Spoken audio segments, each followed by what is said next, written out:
Hello friends, আজকের recipe খিচুড়ি। আমি মৌসুমি, এখন আপনারা দেখছেন মৌসুমিস কিচেন। তো চলো খিচুড়িটা কেমন করে বানাই একটু তোমাদের সঙ্গে শেয়ার করে নিই। প্রথমে একটি মিক্সিং জারে টমেটো, কাঁচা লঙ্কা, শুকনো লঙ্কা পরিমাণ মতো, ধনে, জিরে, একটু মৌরি দিয়ে পেস্ট করে নিলাম। তো পেস্ট করার পর আবার ওর ওপরে একটু আদা দিয়ে দিলাম, দিয়ে আবার একটু মিক্সিং করে পেস্ট করে নিলাম। পেস্ট করার পর আমি এই কড়াটা গ্যাসে বসিয়ে গরম করে নিলাম। তার উপরে তেল দিলাম। ধুয়ে রেখেছিলাম কিছু মুসুর ডাল পরিমাণ মতো, সেই মুসুর ডালটা আমি তেলে দিয়ে একটু ভেজে নিলাম। ভাজার পর দেখো এইভাবে আমি ধীরে ধীরে সুন্দর করে ভেজে নিলাম। তো ভাজার পর আমি ওইদিকে ডেচকিতে গরম জল বসিয়ে রেখেছিলাম, গরম জলের মধ্যে দিয়ে দিলাম।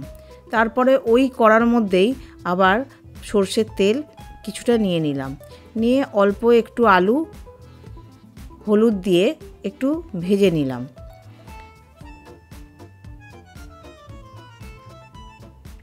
আলুটা ভাজার পর আস্তে আস্তে আমি খিচুড়ির ওপরে দিয়ে দিলাম।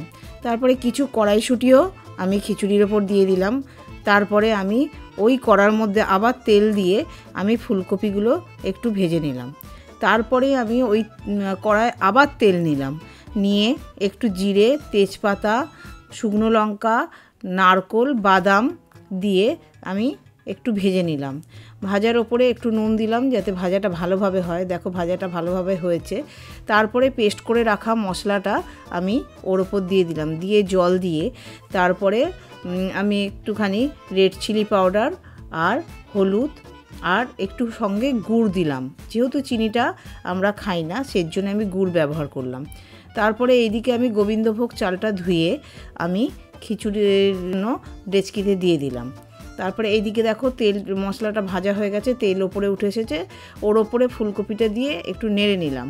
নেড়ে নিয়ে আমি খিচুড়ির মধ্যে দিয়ে দিলাম, দিয়ে খিচুড়িটা ভালো করে নেড়ে চেড়ে গরম জল একটু দিলাম, দিয়ে বসিয়ে দিলাম। খিচুড়িটা ফুটে উঠলে তার ওপরে আমি একটু ঘি দিলাম। দেখো আমার খিচুড়িটা প্রায় রান্না শেষের পর্বে, একটু ঘি দিলাম। ঘি দিয়ে ভালো করে নাড়াচাড়া করে একটু ঢেকে ফুটিয়ে আমার মোটামুটি খিচুড়ি রেডি। সুন্দর একটি গন্ধও উঠেছে। দেখো এইভাবে খিচুড়ি রান্না আমি করি, তোমরাও একটু করে খেয়ে দেখো এবং আমাকে কমেন্ট করে জানাও কেমন হয়েছে। আজকে এইটুকুই, আবার নেক্সট রেসিপি নিয়ে তোমাদের কাছে হাজির হব।